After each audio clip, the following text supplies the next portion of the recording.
원장님, 그 강아지 치석이 가장 많이 생기는 음식은 뭐가 있을까요? 고구마요. 고구마 먹이고 양치 안 하고 자잖아요? 그러면 치석이 훨씬 잘 생깁니다.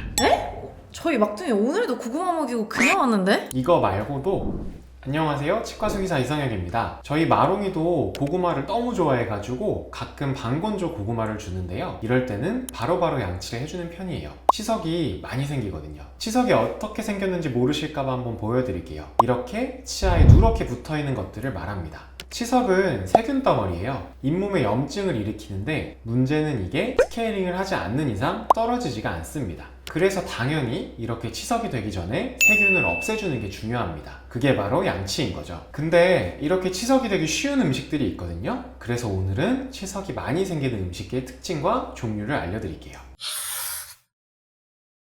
치석이 잘 생기는 음식의 특징이 있습니다. 찐득찐득한 것들이에요. 치석이 생기는 원리를 생각해보면 이해하기가 쉬운데요. 아이들이 뭘 먹으면 음식 찌꺼기가 달라붙습니다. 이때 입안에는 삼키지 못하고 남은 찌꺼기들이 남게 되는데요. 그리고 이 찌꺼기들은 침과 합쳐지면서 점점 단단해지는데 이게 치석이 되는 거죠. 그래서 치석 제거용 껌들을 보면 씹는 동안 치아 겉면이랑 껌이랑 마찰을 만듭니다. 그래야 치석이 떨어지니까요. 물론 제가 구강용품 티어리스트 영상에서도 말씀드렸지만 제대로 씹는 아이들한테는 이 껌이 조금 의미가 있을 수 있지만 제대로 씹지 않으면 의미가 없고요. 또 이것만으로는 치석 제거가 다 되지 않기 때문에 꼭 주기적으로 스케일링을 하긴 해야 됩니다. 이 부분에 대해서는 어떤 껌이 좋은지 구강용품 티어리스트 영상 참고해 주시고요. 찐득한 것들은 치아에 달라붙어서 남아있는 찌꺼기가 많습니다. 특히나 고구마는 쫀득하고요. 거기에 부드럽기까지 한데 그럼 아이들이 씹어먹을 필요도 없기 때문에 치석 쌓이는 게 더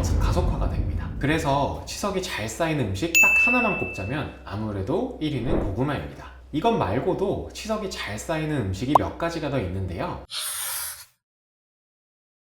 첫 번째로는 요즘 많이들 먹이시는 화식 사료도 치석이 잘 생기는 편입니다. 화식 사료는 애초에 고구마를 넣어서 만드는 분들도 많고요. 고구마가 안 들어가도 고구마랑 비슷한 특성이 있습니다.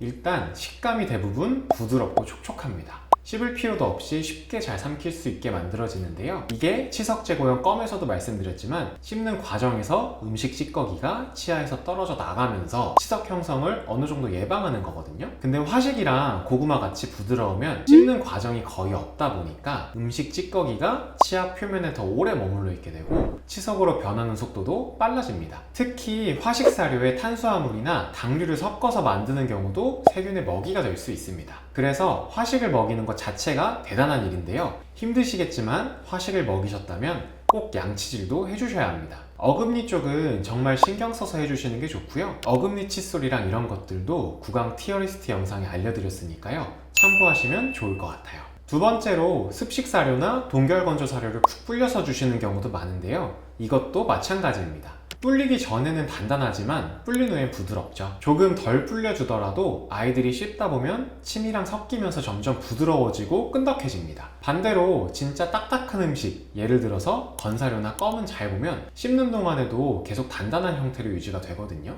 그래서 간식을 주실 때에도 섞어주시는 게 좋습니다. 저희 마롱이도 반건조 사료 먹이는데요. 마롱이가 원래 입이 되게 짧아가지고 사료를 잘 안 먹었어요. 그래서 맛있다는 사료를 이것저것 먹여보다가 결국은 정착했는데 이게 반건조 사료거든요. 근데 아무래도 반건조다 보니까 이게 기존 건사료 먹을 때보다 치석이 조금 빨리 끼더라고요. 그래서 가끔씩 양치를 안 하고 넘어가면 제가 치과 수의사라 그런가 그 치석밖에 안 보여요. 또 마롱이를 가끔 병원에 데리고 오면 간식을 정말 많이 얻어먹거든요. 그러면은 집에 오자마자 양치를 해줍니다. 오늘은 이 정도 말씀드렸는데요. 잘 안 씹게 되거나 씹더라도 부드럽게 변하는 것들은 치석이 잘 생길 수 있으니까요. 그런 날은 꼭 양치를 해주셔야 됩니다. 그리고 항상 강조드리지만 껌은 양치를 대체할 수가 없어요. 한번 생긴 치석은 물리적인 힘이 있어야만 제거가 됩니다. 그걸 최소한으로 제거해주는 게 양치고요. 또 이게 어느 정도 쌓이면 스케일링을 해야만 제거가 되거든요. 마지막으로 뽀뽀하면서 강아지 입 세균이 없냐고 여쭤보시는 분들도 있어서요. 이것도 말씀드리자면 뽀뽀 정도로는 치태나 치아의 균이 옮지는 않습니다. 사람 입이나 강아지 입이나 입안에는 진짜 많은 균이 살아서 밖에서 들어온 다른 균이 자리 잡기가 쉽지 않거든요. 다만 아이들 양치를 제대로 안 하고 뽀뽀를 하면 입 주변에 남아있는 음식 성분이 사람 피부에 닿거나